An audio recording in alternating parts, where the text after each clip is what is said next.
Hi there. In this video we'll be taking a really quick look at a PANASONIC X-tendia socket, extension cord, whatever you want to call it. First thing that I can tell you, the switch does not look like your average extension cord switch.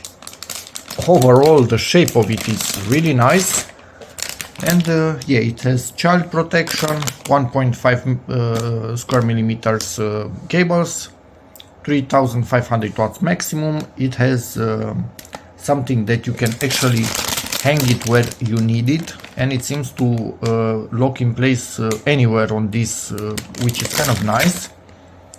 And it seems to allow you to replace the cable, which is really interesting for such a device, because most of them don't even allow you to open them up at all these days. Sorry about the noise. I'm going to try and show you the model itself. This is it. A bit more info. Doesn't have any sort of smart protection or stuff like that in it. So you can have it with a holder or surface mounted, and you just click it like it is now in the middle. So quite cool. Let's open this up so we don't have that annoying sound anymore from the packaging. And we're in. Let's remove this. Presumably it comes in more available lengths, but I wanted a really short one, so there's that. Let's see the cable itself, how it feels. Okay, not the softest cable out there, but not the stiffest either, so I would say somewhere in the middle. And for the thickness, again, somewhere in the middle for this sort of device. Let's see how the switch feels.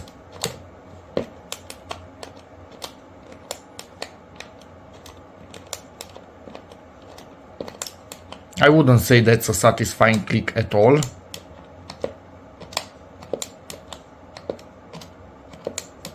It's a latching switch, so now it's latched, now it's unlatched.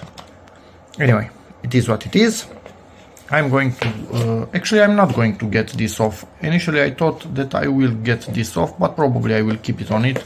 Although, no, actually no, because it makes it wobble.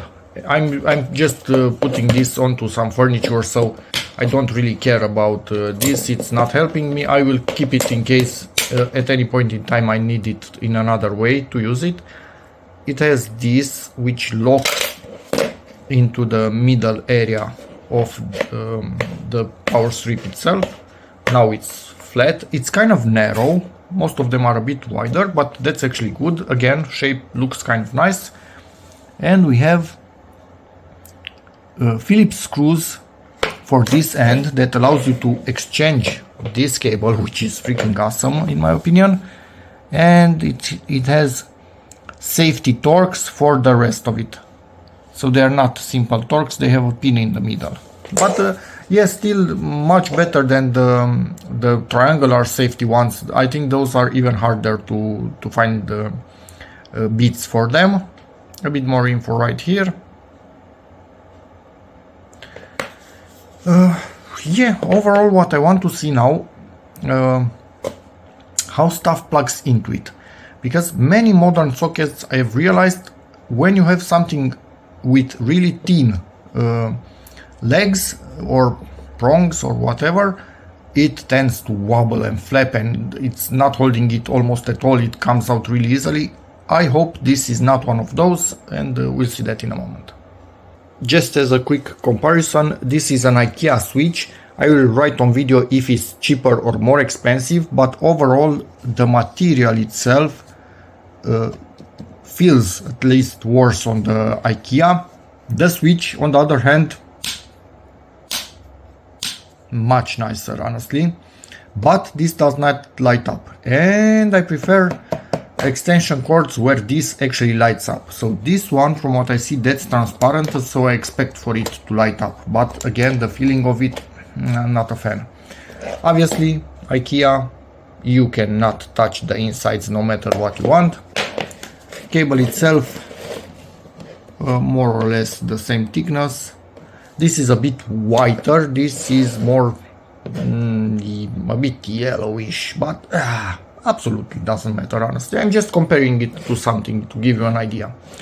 And I actually got this thing because I wanted to have a light up switch as opposed to this one for the moment, for the job that I'm using it.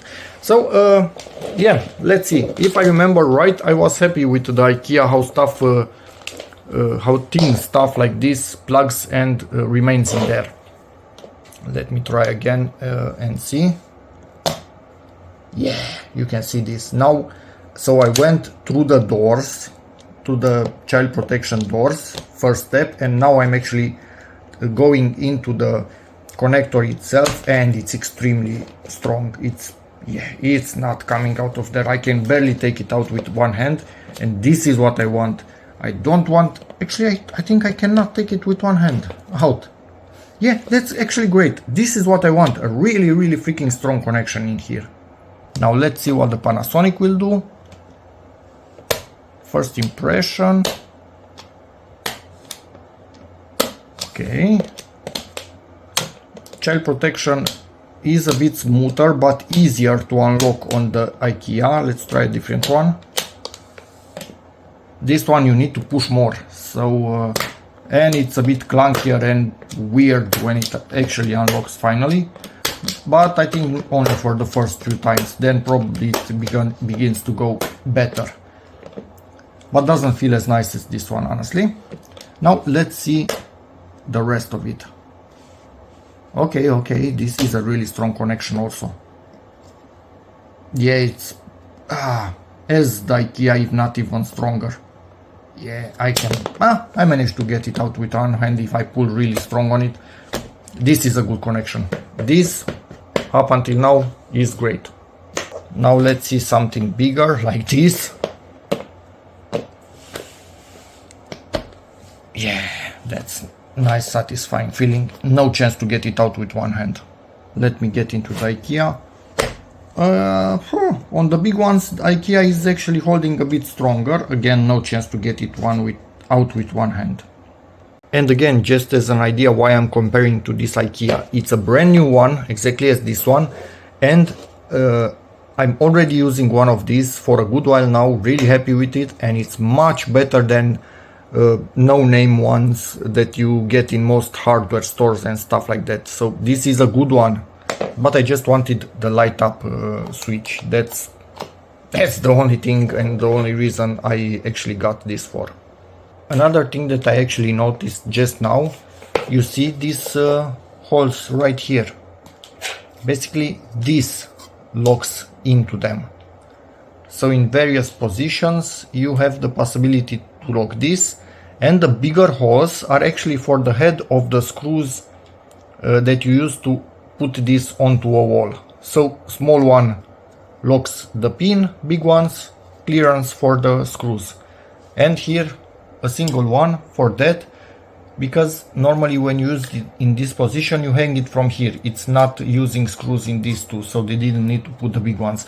Really nice attention to detail on this extension cord. Let me undo these screws and see what we have in here, and then plug it and see what color this light is.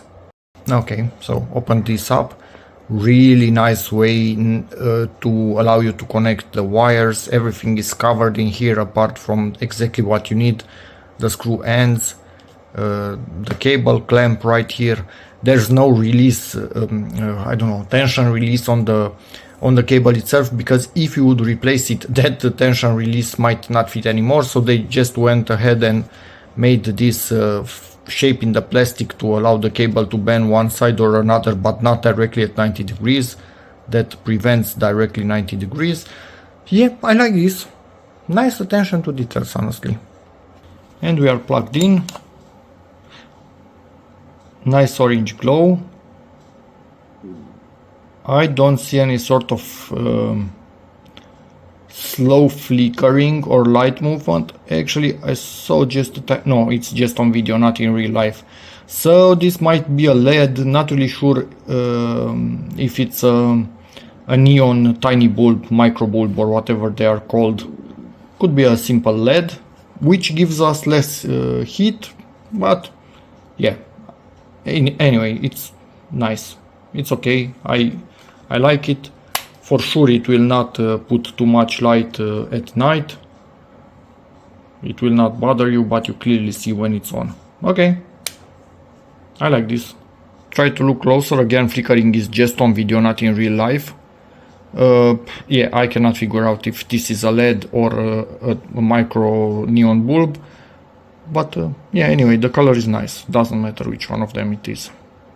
But the switch itself, it's one of the least satisfying switches I've operated.